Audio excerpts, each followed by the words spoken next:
Morning, guys. Good morning. I hope everyone is well. Hope everyone's had a lovely week and is having a good week and looking forward to a nice, relaxing weekend. Everyone hear me okay? Hopefully, sound is good. Let me just double check. Oh, you're in Greece. Oh, very envious. Definitely not as warm here. Toronto must be a lot colder there. Okay, all over the world. Australia. Hi, Deirdre. Wow, must be very, very different time for you over there. What is it? It's a late evening. Depends where you are. Um, right. So today, talking on something completely different, and something that for some abstract reason is just so badly um exposed, I suppose, in the West, is Marma therapy, and it astonishes me that it's not as popular or as well known as acupuncture and acupressure, if not more so, because you can do it yourself. And anyone that has grown up in India or has worked Ayurvedically, Marma therapy is one of the most powerful disciplines. I've used Marma therapy in clinic for decades, and the impacts of it are absolutely astonishing.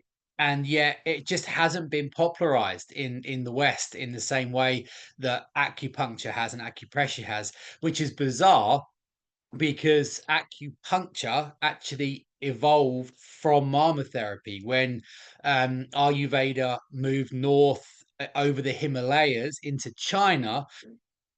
In Hinduism, obviously you practice ahimsa, non-violence, and that means you can't penetrate the skin.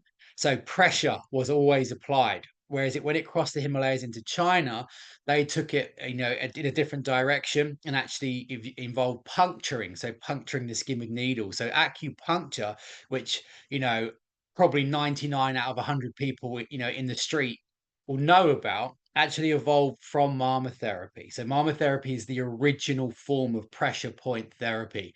Um, and it's just so effective and so powerful. So today I want to look at what it is, how it works from the Western perspective, from the Ayurvedic perspective, obviously, how we can treat them at home, and then well, there's actually eight separate points, but they're classified as five primary points, looking at the ones we can treat every day and why we should do that, and why those particular points out of all 107 points on the body. So oh, hang on, am I recording? So in clinical Ayurveda, you can specialize in Marma therapy. Marma therapy can become your specialty. I know people that have worked not exclusively, but have 80% of their clinical practice is Marma therapy specific. And like I say, when we look at how and why it works, we can see why that would be the case. And Marma therapy is something that I've done a huge amount of work with over the years. Two of my mentors were really heavily trained in Marma therapy, classically, particularly in the Himalayan traditions. So it's something that because I've seen it work on myself and my family, but also across thousands of patients over the years. I have no doubt in my mind around the impacts it can have. And one of the most profound examples of that in terms of actually life transformation was when we had our first child. We've got three kids. Our first one, when he was about one, just the worst sleeper ever. Just went through a real downhill spiral of sleep. And there's two Marma points at the bottom of the feet called the Pada points, the Pada points, and they are clinically indicated for sleep dysfunction, sleep dysregulation. And I remember, um, after about 2 weeks had gone past and nothing else was working, we just, it dawned on me in my hazy, sleep deprived state to try Marma therapy. And it took 2 days. It took two treatment on day one, treatment on day two. By the third day, he went from never being a kind of a 90-minute sleep cycle. He slept through for 7 hours. And it was just one of those really powerful light bulb moments because there's no placebo.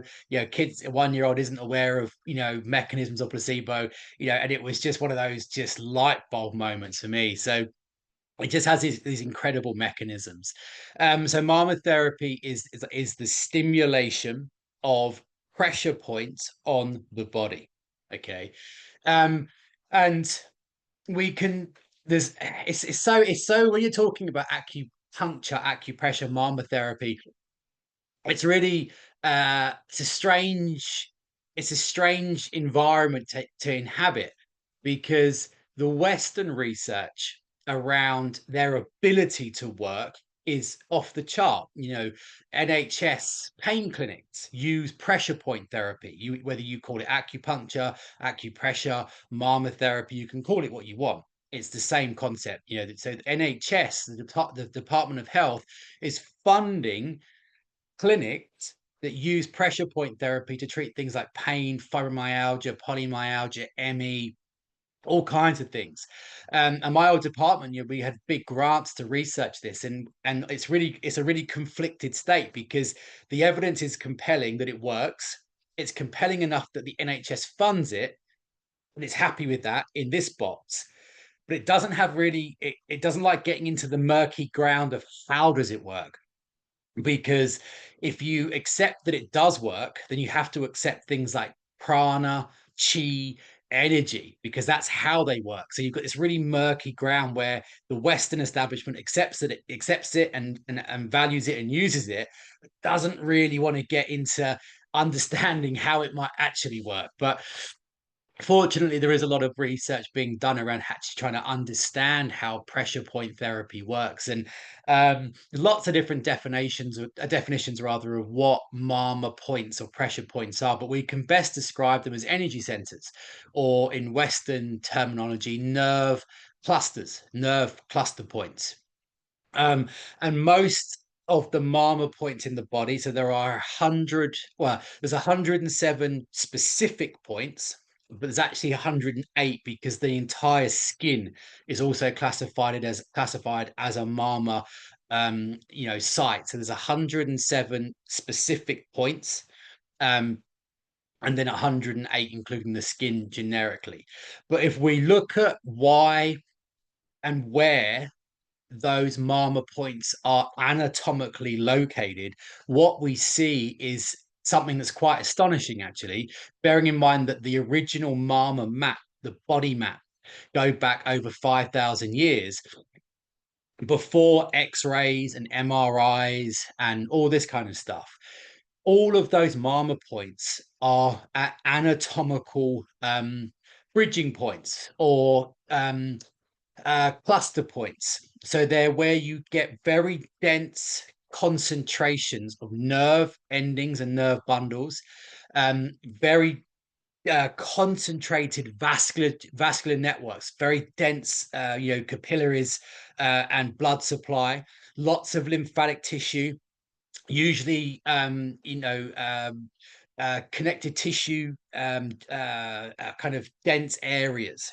So in Ayurvedic surgery, you never ever ever cut across a Marma point, because there is lots of nerves there, lots of blood vessels there, lots of lymphatic vessels there. But what's really interesting, one of the women I used to work with very closely when I was working, we were doing a clinical trial into prostate cancer at UCLH in London, University College Hospitals, London. And one of the women I worked with very closely for 3 years was a surgeon, a cardiothoracic surgeon who was running some of the surgical research. And it was really interesting because she looked at the Marma maps and she compared them to Western surgical manuals. And there was only a handful of occasions where Western surgical practice cuts through what we would call a Marma point, not in terms of emergency surgery, but an off-the-shelf surgical procedure, like taking out a gallbladder, or taking out an appendix, or whatever it might be. They all avoid what we would call Marma points, and that's because obviously you don't want to be cutting around areas where there's very dense nerve clusters and vessels and things like that. So really, really interesting. So when we look at these anatomically, they are meeting points, very concentrated meeting points of key tissues and networks and vessels in the body. And most, not all, but particularly the ones we're going to look at today, because there's something called the five great Marma points, which are the most powerful and important Marma points, and they're the ones that we want to be using in our kind of daily or weekly self care. And so all of those ones and lots of other ones, they all correspond with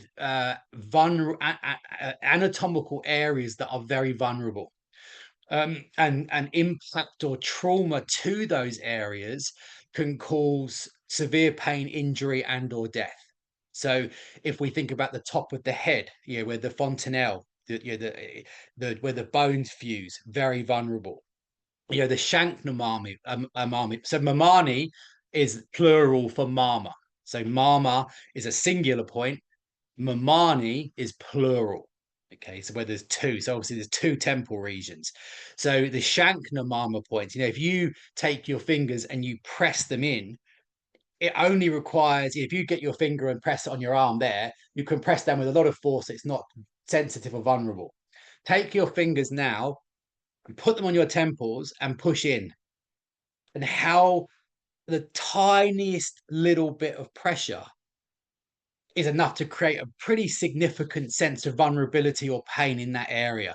Another key one, is the thyroid point. So if you take your fingers on your clavicles and come in, and where they join, there's a little hollow right above the thyroid. Press your finger in there and keep on pressing in and feel how painful it is, how vulnerable it is. These areas where there's really a profound sense of vulnerability, you wouldn't want pressure, you wouldn't want pain, you wouldn't want to be prodded there hard. The reason that they are so vulnerable is because they are anatomically close to very dense tissues, or they're structurally quite vulnerable. Okay, that's the Ayurvedic understanding. Sorry, the Western understanding. The Ayurvedic understanding is that if we apply too much pressure or we damage those areas, it prevents the flow of something called prana, Prana, which is the Ayurvedic equivalent of chi, Chi, which is the more famous of the two. So chi prana is the energy systems. So in the same way that pranayama, yoga, acupuncture, breathing exercises, Marma therapy, they've got lots of different benefits. One of their primary objectives is to increase the flow of the life energy of the body, to make us feel youthful and strong and energized. And if the Marma points are damaged or blocked or not working properly, then it reduces the movement of that energy, and stagnation occurs. And wherever stagnation occurs, there's going to be entropy, there's going to be increased risks of illness and disease, and congestion and stagnation, and whatever, lots of other things as well. So Marma points, they have very strong anatomical and physiological correlation with Western, physiology and anatomical sciences. Ayurveda has the same understanding, but also adds in the energetic application. Okay. Did everyone see what I mean about that kind of anatomical vulnerability?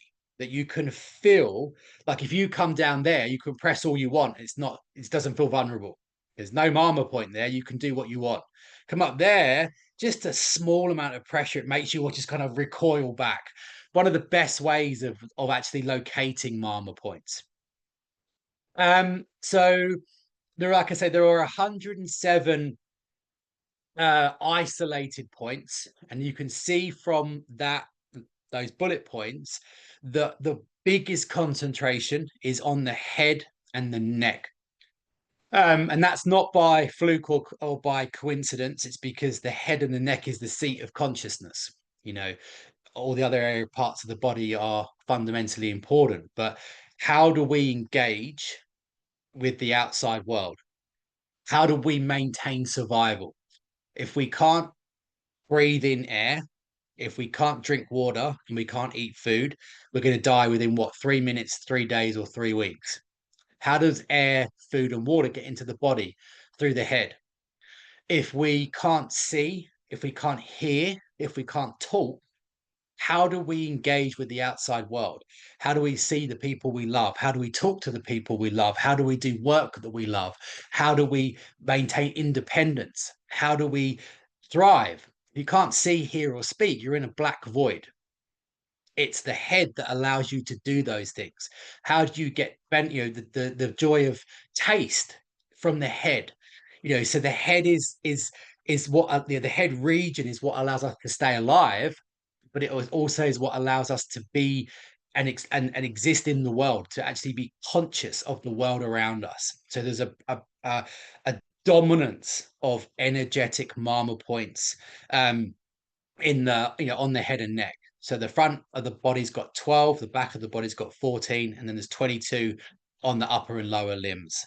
Okay, and there's um about 85% consistency between the Marma maps and the acupuncture maps. If you look at the meridians of traditional Chinese medicine and you look at the Marma maps of Ayurvedic medicine, they're about 85% the same. There's a slight variation in a few points, but otherwise they're identical. Has anyone had Marma therapy out of interest?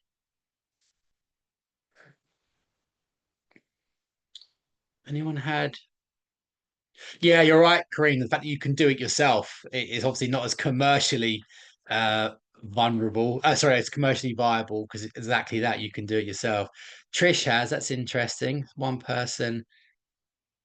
Okay. Let me just look at the Q&As.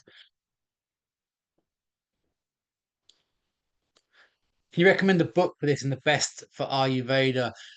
I have never come across any. Well, I'm sure there might be. I've never come across any good books on Marma therapy that actually is kind of authentically written. I'm sure there probably is. I've just learned over the years, from my mentors and their very old kind of texts and books and things like that. But I'm sure there must be, but I haven't personally seen one. Yeah, so the Nadi channels, Joe. So the Nadi channels, every Nadi channel runs through a Marma point. So the Nadi channels, if a Marma point gets blocked or dysfunctional, then the prana moving through the Nadi channels can't flow. So the Marma points and the Nadi channels are opposite sides of the same coin.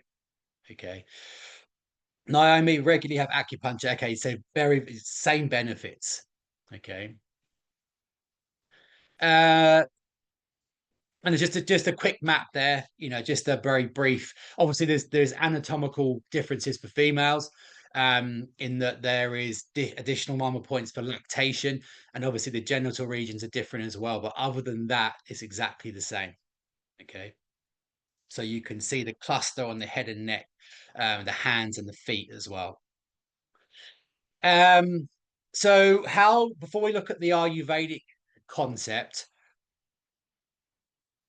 if we look at it through the Western application, there is a lot of research around how and why pressure point therapy works.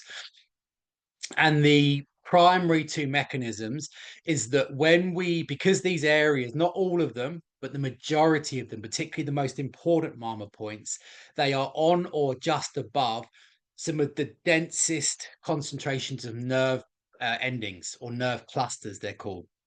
Um, so as soon as you create stimulation or pressure on those points, we know it has something called a harmonizing effect. It creates harmony and balance between the sympathetic nervous system, which is the fight and flight response, and the parasympathetic nervous system, which is the rest, heal, and digest response. So it creates nervous system balance, which is what we would call homeostasis, prakriti, the reduction of vikriti. Remember, keep on coming back to this construct of homeostasis. You get homeostasis in the immune system, in the vascular system, in lots of different parts of the body, but all of the different different homeostatic pathways in the body is triggered from homeostasis in the nervous system. So anything that induces nervous system homeostasis is kind of one of those powerful ways of maintaining prakriti, optimal balance, and removing vikriti, the dust from the surface of the table. So we know that there's biofeedback research, there's heart math research showing that when you apply pressure to these points, you stabilize the nervous system. That in turn has a pretty significant impact upon immune modulation, has a very big impact upon inflammatory regulation, has a big impact upon digestive and metabolic health. And I think the immune system research is quite compelling. I've seen human immune counts move from neutropenia, so a dangerously low level of immunity, into not just an okay range, but the upper higher side of optimal, normality, and within 3 weeks of intensive Marma therapy treatment, 3 times a week, every week for 3 weeks. This was a lady who was having chemotherapy. Her immune counts had got too low because of the treatment. She was neutropenic. Because she was so neutropenic, she was going to have to stop treatment. So the key was to get her immune system back up. We couldn't use herbal medicines because her liver was very damaged. So we could only use certain foods, but not many because she couldn't really eat that well. And things like, herbal oils and Marma therapy. I mean, in 3 weeks, she'd gone from neutropenic to optimal, and that's not conventionally kind of possible. And it wasn't just that, but I'm sure it played a fundamentally important role, and it has to, because if we're normalizing that homeostatic pathway, then you're always going to see these things improve. So at this time of the year, in a less extreme context, but just as still important, you're moving into cold and flu season. You spend 3, 4, 5 minutes every day stimulating the most powerful of these Marma points. You're going out into the day with your immune system and your cytokines and your inflammatory pathways all optimized. That's a huge difference. It also has a big impact upon hormone balance. So kind of stabilizing stress hormones, increasing the production of things like serotonin and dopamine uptake. We know it's very, very effective for things like mood disorders, stress, anxiety, depression. So that's just another, that's the endocrine hormonal, homeostatic pathway. It goes on and on and on and on. Um, and that's and that's because of the way this nervous system activation creates this ripple effect, this knock-on effect. It's been shown to impact upon melatonin, melatonin not melatonin not melatonin levels, sorry, but melatonin uptake. So it doesn't increase, or as far as I'm aware, it hasn't been shown to actually increase circulating melatonin, but it significantly increases the body's ability to use it, which translates as improved sleep quota. So for sleep, stress, mental health, mood, all these kinds of things, there's very clear causality between how and why pressure to a certain point in the body, not any point, but certain points, can translate to a discernible change in physiological function. So we know this research is pretty compelling, and we know from the pain research, in NHS clinics, we know why and how pain pressure point therapy increases the production of natural opioids, natural painkillers, goes on and on and on and on. So it is important to understand how physiologically robust these kinds of treatments are, despite being 5,000 years old.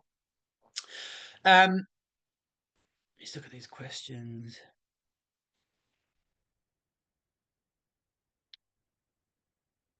Uh, yeah, there would be a map in English somewhere. Um, I see if I can find one. So is everyone happy with that? Everyone happy with the Western kind of mechanisms of why stimulation to a point in the body can induce a quantifiable change in the way the body's working, particularly in the arena of homeostasis, prakriti, vikriti. Okay. Right. Um, from the Ayurvedic perspective, everything we've just spoken about holds true, but it has specific kind of individualized benefits. So Marma therapy is called a rasanyanic, so point 0.7, a rasayanic, or you can pronounce it rasayana or rasanyana, whatever you want. It's tomato, tomato. So a racinianic treatment. We're going to talk about those next week because we're going to look at some herbal medicines. But racinianas are foods, herbs, treatments. Um, the construct of which is that which destroys aging and disease. So they are tonics that help to suppress aging at the genetic and cellular level, increase youthful vitality, strength, kind of, vital energy. And Marma therapy is one of those treatments. It's said to keep the energy, the youthful energy of the body flowing strongly. So because of that, it's strengthening. It's an anabolic treatment. It strengthens the whole body. It strengthens all of the organ systems of the body. So it's not specific to, just the nervous system or just the endocrine system. It works across the length and breadth of the body and every organ in it. So it's universally anabolic. It's strengthening across the board. Anabolic, catabolic. Anabolic is what builds the body up. Catabolic is what breaks it down. After the age of about 45, once we reach the end of reproductive life, the body doesn't really care about us anymore from an evolutionary perspective. It's a really bad design because, from an evolutionary perspective, our whole focus is to procreate. Once we've passed that point, it doesn't really matter because our job's been done. So after the age of about 45 to 50, the anabolic rejuvenating properties of the body nosedive, and the catabolic breaking down, weakening, degenerating properties increase.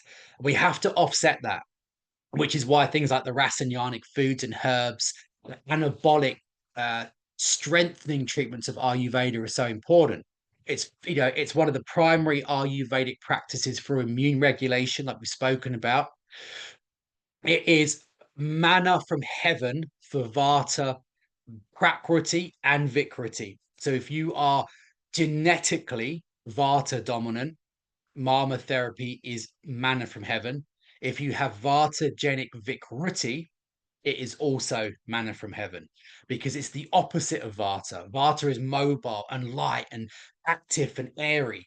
By default, Marma therapy is static because you're applying grounding pressure in one place. It grounds Vata. It's also brilliant for Kapha.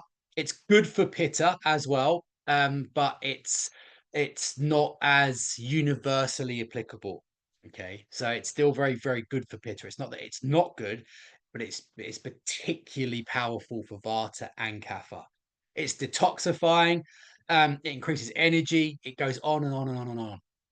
So pretty much, which is why, in getting, in Dinachara, the daily routines of Ayurveda, in the very classical ones, Marma therapy was included, which is what we're going to look at in a minute, how we can integrate it into our daily life. And again, I'd be lying if sat here and said that I do this every single day, but I do stimulate the 5 primary Marma points at least several times a week. And that's enough. You haven't got to do it every day unless you're specifically targeting something like you are immunocompromised, or you're always tired, or you've got, pain problems, or you're not sleeping well, or the move into autumn has left you emotionally flat, or you've got Vata Vikriti, or whatever it might be.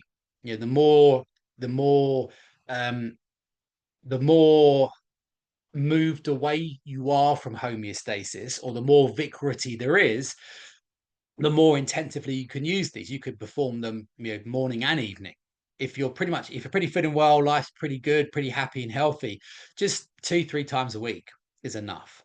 Okay, so this it's one of the few areas, one of the few practices that impacts upon virtually the whole body. It's a bit like self massage. We spoke about self abhyanga, self massage. It affects the whole body. This is very similar. And the beauty of that is that if you're sat down for 5 minutes or 3, 4, 5 minutes doing a self massage, you're already committed. You've already got oil there. You're already in that headspace. To add in another minute or so to practice self marma is madness to not do that a couple of times a week, because you're already there. You've done the hard bit. You've already sat down with the mindset of self abhyanga. So it has such a big impact. Okay. Um, let's look at some of these questions.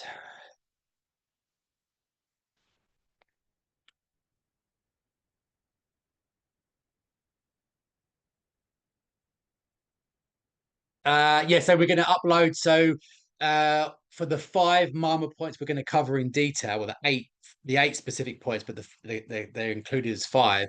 We've got a detailed document that goes through all of what they do, what the benefits are, how to treat them. Okay. Yeah, massages for everyone. Absolutely. Oh, sorry, I just missed that one. Hang on. I tried acupuncture to try and help with chemotherapy side effects, fatigue, sickness, liver health due to my secondary breast cancer. But the practitioner put a needle into my elbow nerve and armpit nerve, 3 days of pain. Okay, yeah, it's one of the downsides of, I'm really for acupuncture. I'm definitely not saying therapy is better at all, but it obviously circumvents that risk of a negative response to the actual puncture, which is not common, but it's not uncommon either. So yeah, it circumvents that risk. Right. So in how you treat Marma points. So generally speaking, there are 5 primary uh, mechanisms or pathways with which you can treat Marma points. Um, Point one is what we're gonna look at point one and point four. So medicated oils is the simplest, easiest, quickest, most practical one. Medicated paste, herbal paste, is not something you would do generically, 3, 4 times a week as a self-care practice. You'd use medicated herbal paste to treat a specific problem. Steam therapy is brilliant, but it's not something you can do yourself because it needs to be done to you, and you need specialist equipment. So essentially what you have is like a big like a wallpaper stripper or a big kettle with about 2 gallons of water in, and a load of herbs, fresh herbs that are chosen for you as a person. So if you've got arthritis, it would be anti-inflammatory herbs. If you had Parkinson's, it would be nervine herbs, whatever it is. You put all the herbs into the water. Traditionally, it was over a fire, but you can use electric. You bring the water to a boil, and it boils with all the herbs in it. And you've got a long hose, and then out the hose shoots the steam, but it's concentrated herbal steam because the herbs are in the pot. And then you hold the end of the hose over the Marma point, and you get the heat, you get the steam, but you get the high pressure herbal compounds, which are shot onto the skin and then absorbed through it. And it is phenomenal. It's a beautiful treat. The smell is phenomenal. And it's very, very clinically active. Okay, but it's not something we can do ourselves. Dry massage, the dry treatment is literally what you say on the tin. You find the Marma point, but you treat it with no oil, no paste, no steam, nothing, which is not that common.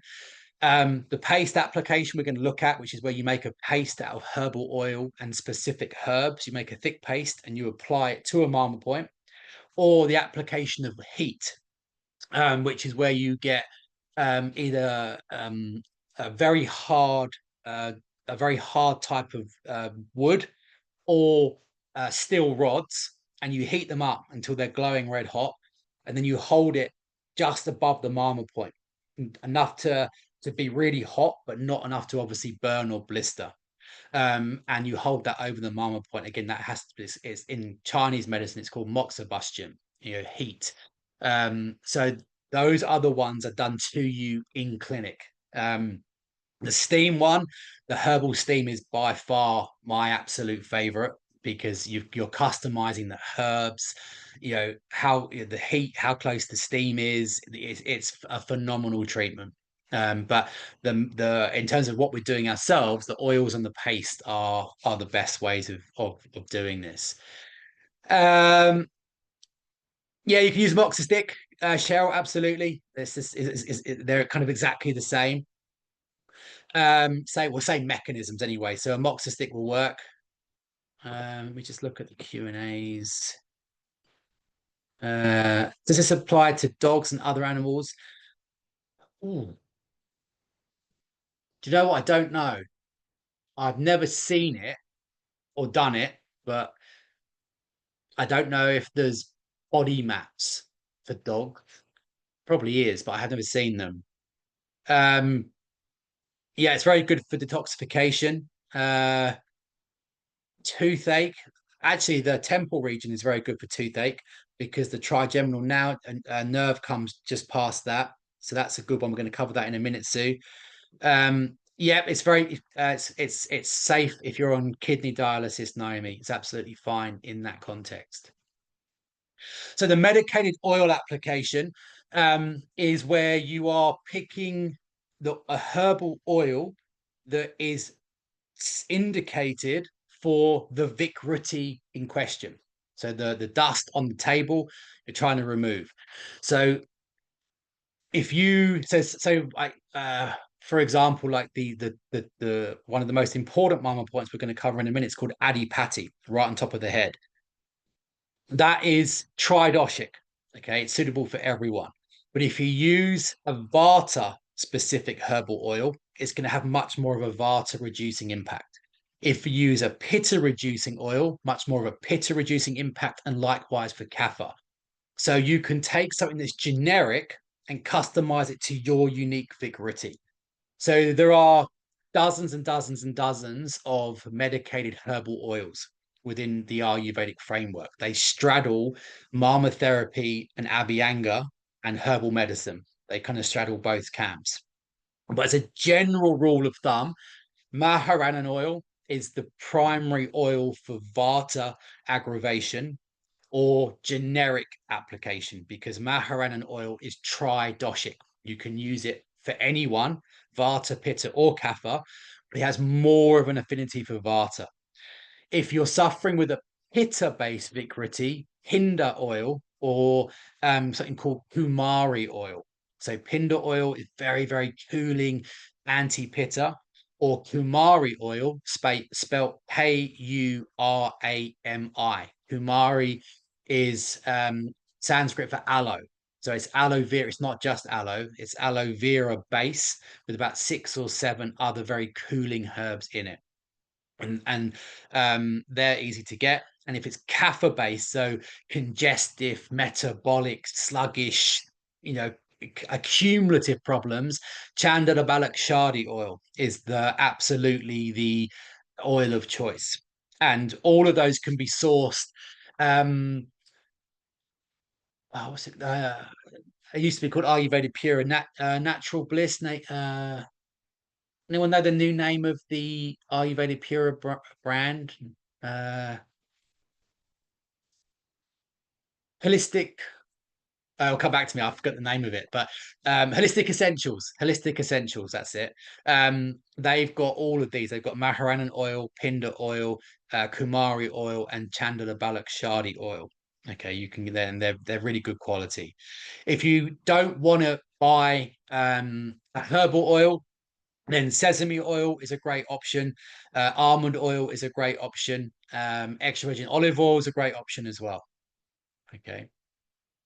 So if you have done the assessment and you're very consciously aware that the dust on the surface of the table is Vata, Pitta, or Kapha, you've got 2 options. Use a generic oil that's good for anyone, or customize the oil to the vicarity you have. Or just be seasonally specific. So right now it's much more beneficial to use Maharanan oil because we're in Vata season. If it was the middle of July and 30 degrees, much better to use something like Pinda oil or extra virgin coconut oil, things that are very cooling. Okay.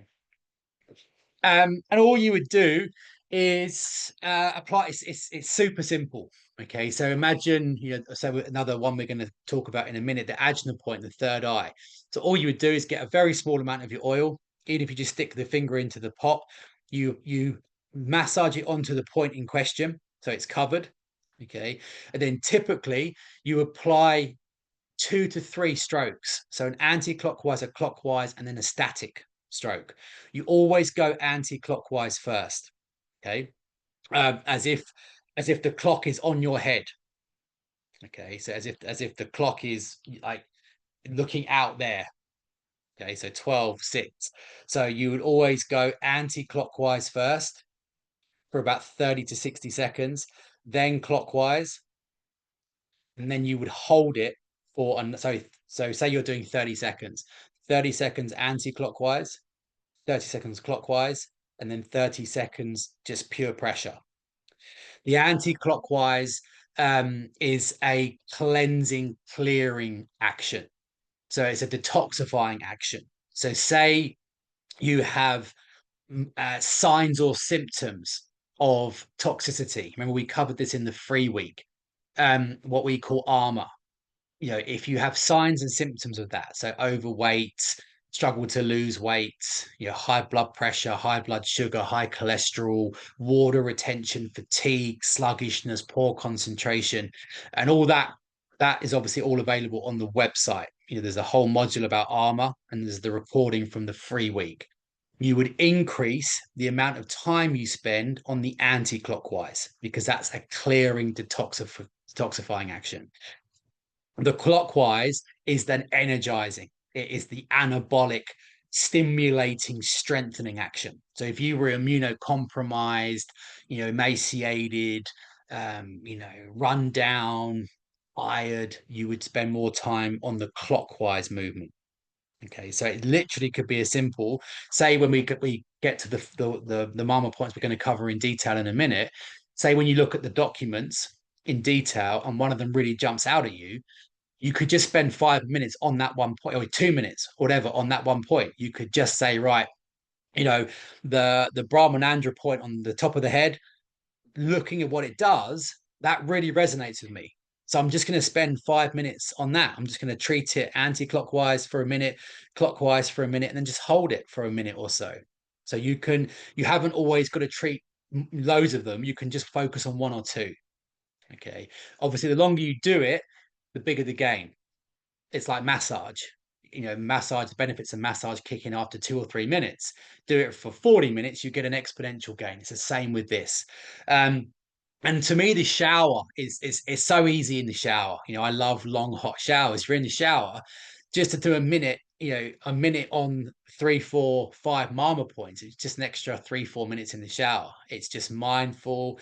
It's just a lovely thing to do. So it doesn't have to be complicated. Okay. Um, but again, all of the instructions for how to treat them are obviously on the documents we're going to upload. I just want to go through it here. The second application, which is not you don't use it unless you have to use it. It's not something that you would do routinely. It's not just a standard self-care practice. It's not a general practice. It's what you do when you're trying to treat a specific problem. And remember when we spoke about when we spoke about self massage, self abhyanga, we spoke about transdermal therapy.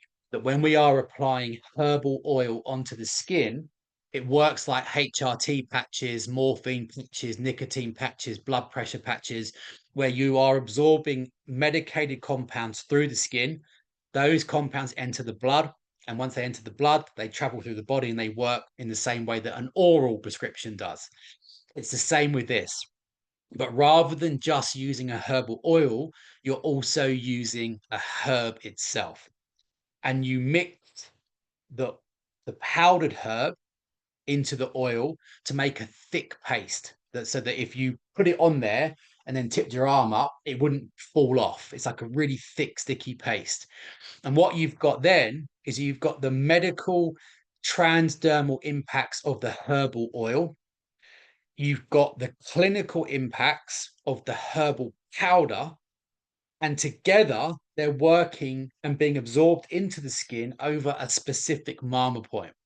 So you've got three therapeutic modalities. You've got the actions of the oil, the actions of the herb, and the action of the Marma point. And that's what in Ayurveda and Marma therapy is called alchemy, Marmic alchemy, or in Western terminology, treatment synergy, which is where the total gain obtained from three treatments is bigger than the sum of their individual parts. Treatment one plus two plus three doesn't equal four, it equals 10. Okay, one plus one doesn't equal three, it equals 10 because you're combining benefits, synergy. So if I think to how 90% of the Marma therapy that I practiced in clinic to people, 90% of that was this paste application. Because say you've got really bad sleep, and someone could prescribe to you passion flower or Californian poppy or valerian root, clinically proven herbal medicines for treating sleep problems, insomnia. If you drink that orally, it enters the stomach, enters the small intestine, enters the blood, and then starts working. But if you got Maharanan oil, which is very calming, grounding, great for the nervous system, and you got some ground Californian poppy powder or valerian root powder, and you add that to make a paste and you put it over the Marma point, you're still absorbing the compounds in herb in the same way you do if you can ingest it orally. It's just entering through the skin. So it's taking it up to a whole nother level. And the paste application, it kind of straddles clinical herbal medicine and Marma therapy, because any herb that is clinically indicated orally to take as a medicine is also clinically indicated to use topically in a paste application. So, as an example of that, what you're looking to do is use an oil and a herb that is specific to the problem you're trying to manage and the vicrity, the dust that is responsible to it.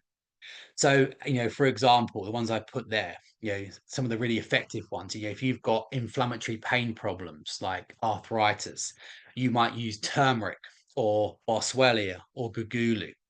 Say you had really bad, menopausal symptoms or PMS, you could use shatavari powder or Guducci powder.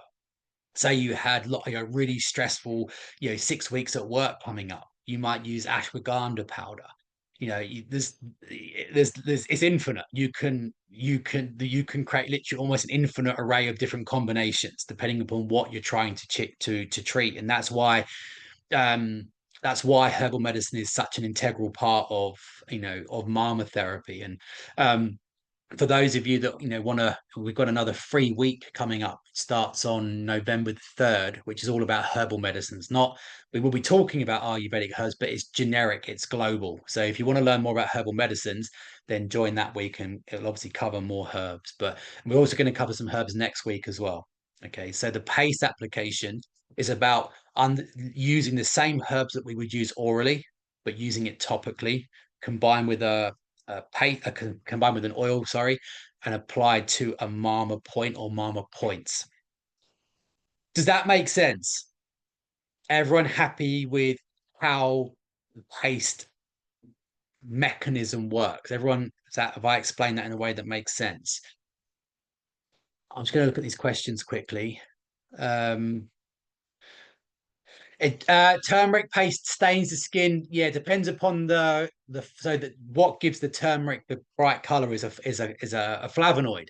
And it depends upon the concentration of that flavonoid. If it's really, really, really almost fluorescent orange, it can stain for a good 3-4 hours. If it's less dense, it can just be a short period of time, but it's never going to last more than 4 or 5 hours. So you might want to do it in the evening, so it's done for the morning. Yeah, so it will stain.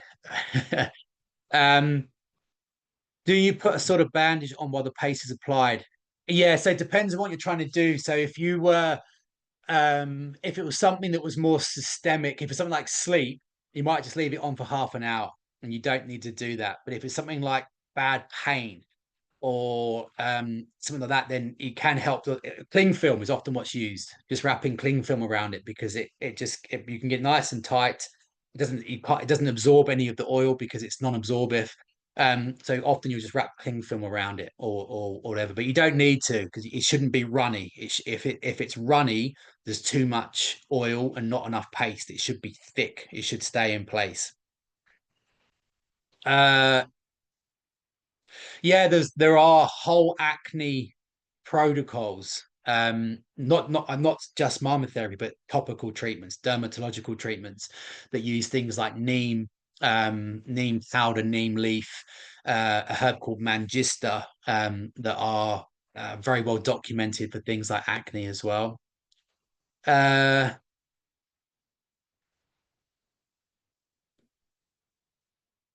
yeah, so Jack, is if you're looking out, so as if your head is the clock.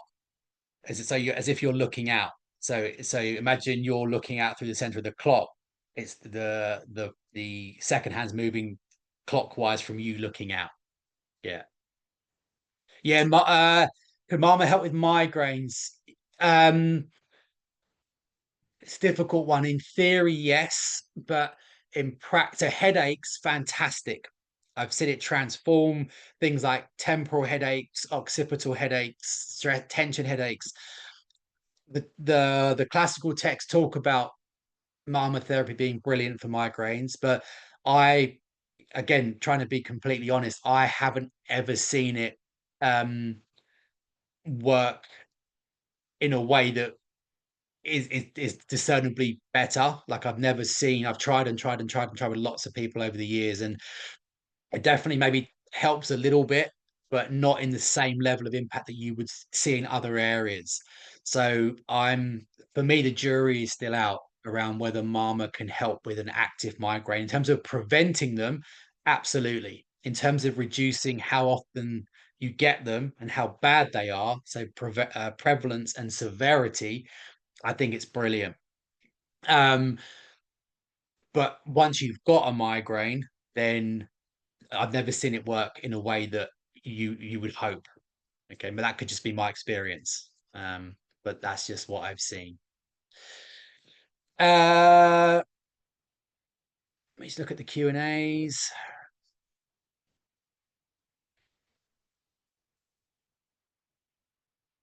Yeah, I can post that.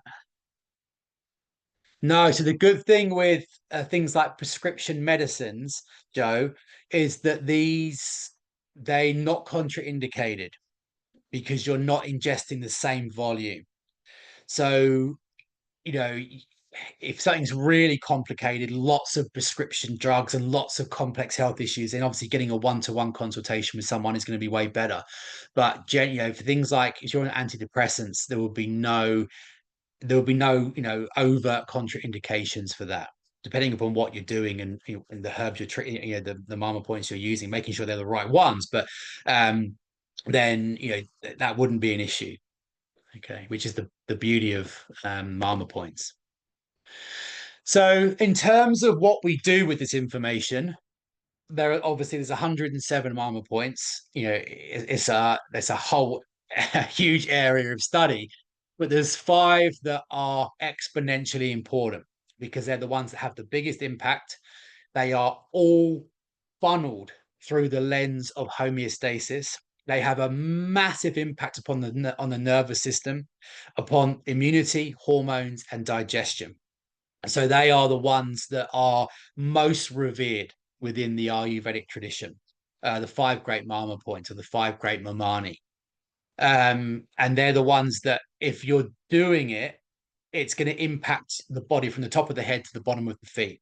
And yes, you can obviously get way more specific because you can use the other 102 Marma points to target very specifics. But as an overarching, strengthening, balancing, homeostasis optimizing approach, these are what are advocated in terms of home self-care.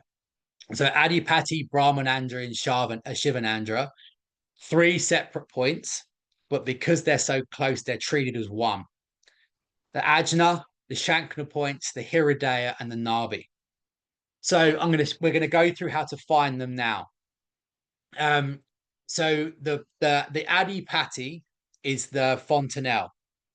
And I shouldn't have put that there because that's probably not the easiest way of finding it. The easiest way of finding the adipati is, so you've got something called the glabella, which is the line across your eyebrows. And if you draw a line from your thumb across there, roughly, and you place that on your glabella, your eyebrow line, where your second finger lands is anatomically on the adipati point. So right on the top of the fontanelle, the apex of the head. That is the adipati point. The other way of doing it is something called an angula, which is one finger width. So if you go, again, little finger on the glabella and go four to eight, and then two more, it comes to the same point. So so you can either go 10 finger widths up or second finger where it lands. Once you've got that one, the other two on the head are easy because Brahmanandra is two finger widths in front and Shivanandra is two finger widths behind. So essentially what you've got is you've got one, two, three. And they all have very similar benefits, but also subtly different ones. Um, and you'll get, like I said, there will be a detailed document for all of these to let you kind of see, what their energetic and physiological benefits are.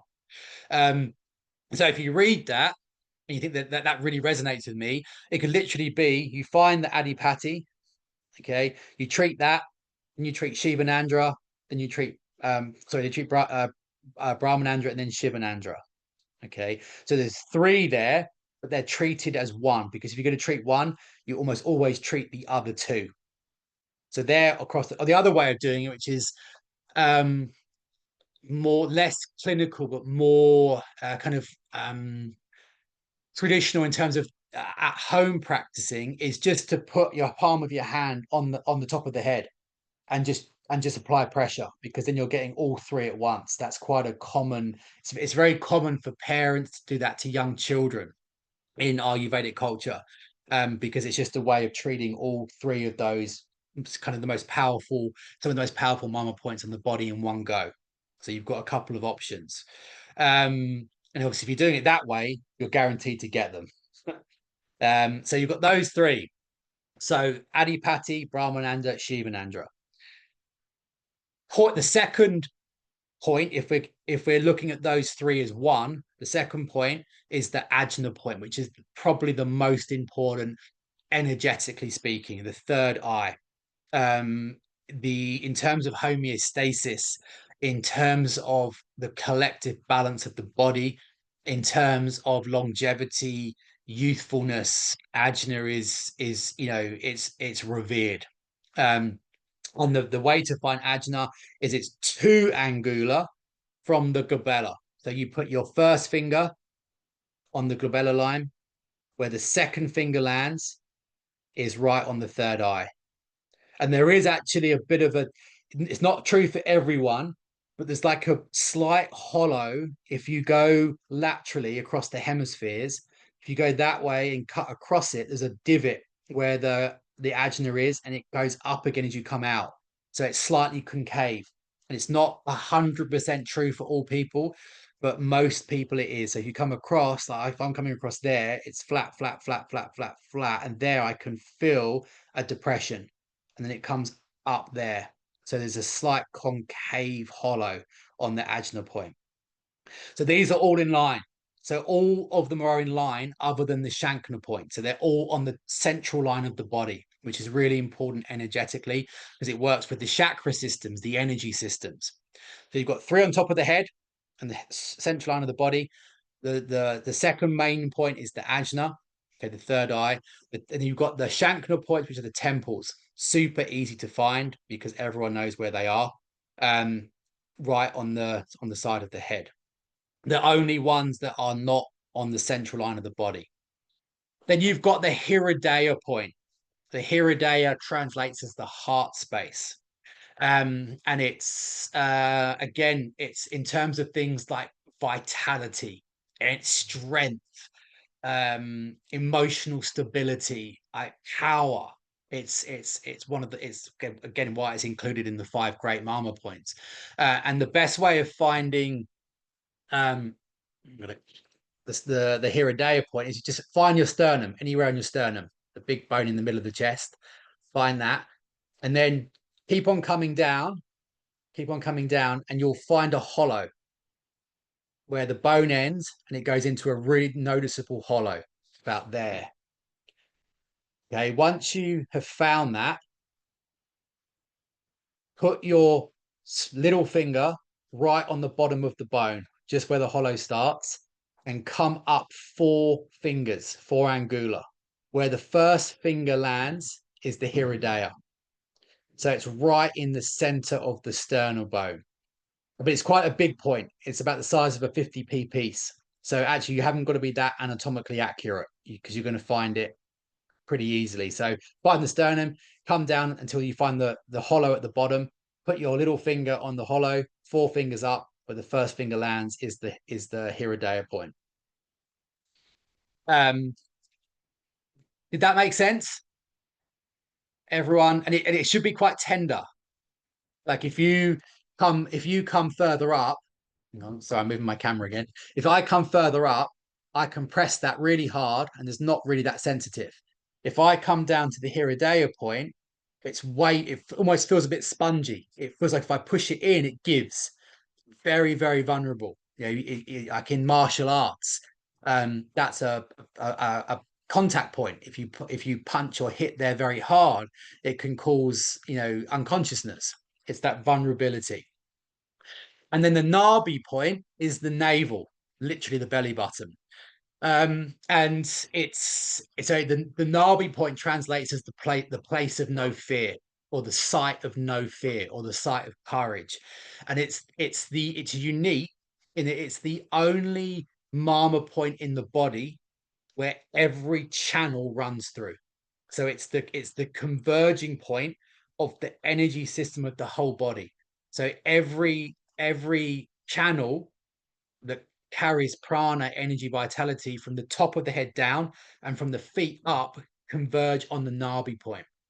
And so if some of you may have read the Bhagavad Gita, what the most probably one of the most important, well, the most important text within the Vedic tradition. The Bhagavad Gita is part of a bigger book called the Mahabharata, which is about war. And well, not just about war, but it's a big part of it. And before the soldiers go into battle, they all oil their Nabi point. They all oil the belly button because it's said to engender courage. If you translate that to modern day Ayurveda, they talk about it as being central along with the ajna point. Say you're making big decisions, or you've got a choice to make, or you've got two paths diverging. You don't know what to do. You know what's easy, what's harder. You've got to make big decisions. You're facing a crisis. You've got to do things you don't want to do. You've got to kind of stand up and be counted. The Nabi point is emotionally, psychologically, energetically indicated to help create that courageous outlook, doing what's right, not what's easy, doing what's harder to pay back later. So, of the Ajna point and the Nabi point are very strongly clinically indicated for that behavioral identity. But it's also got lots of physical impacts as well in terms of things like digestion, immunity, detoxification, things like that. So again, all in the central line.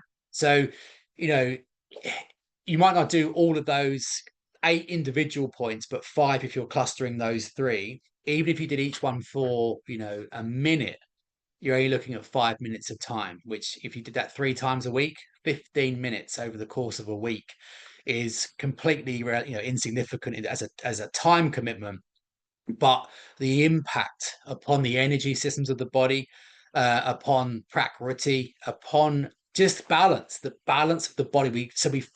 We feel centered and grounded and strong. And it is such a universally applicable and unique practice. And it's something,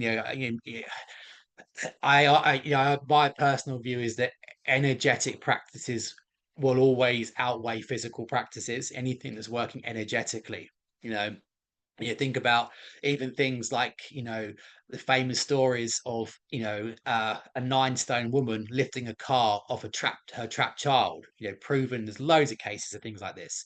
you know what allows that to happen? It's energy. That's love. A mom who loves her young child who's stuck under a car.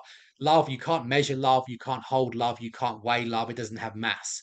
And yet it's able to create a physical response in the body that is otherwise impossible. It's energy modulating form.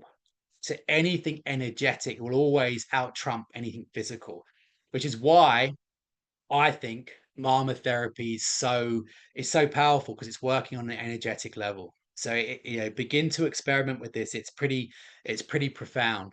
And then it's another tool we can add into our self care. If you're doing self massage, it's a natural place to do it. If you're in the shower or the bath, it's a natural place to do it. If you're in a sauna, a natural place to do it. It's easy to do. So we'll be uploading a, a written document for all of those, and it goes through them in detail, what they do and their emotional and physical impacts and things like that.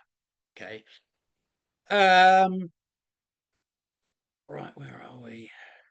Uh, the Nabi point is inside the belly button. There's actually 4 points around the outside as well.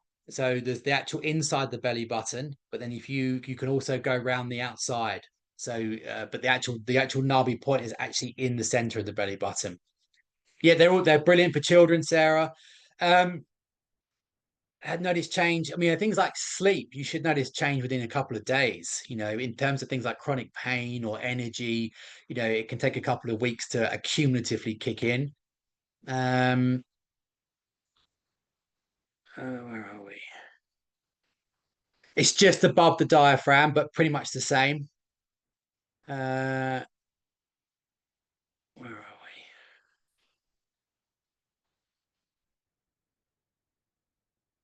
The Flowco website. Not sure what that means.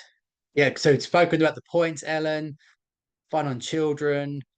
Let me look at Q&A.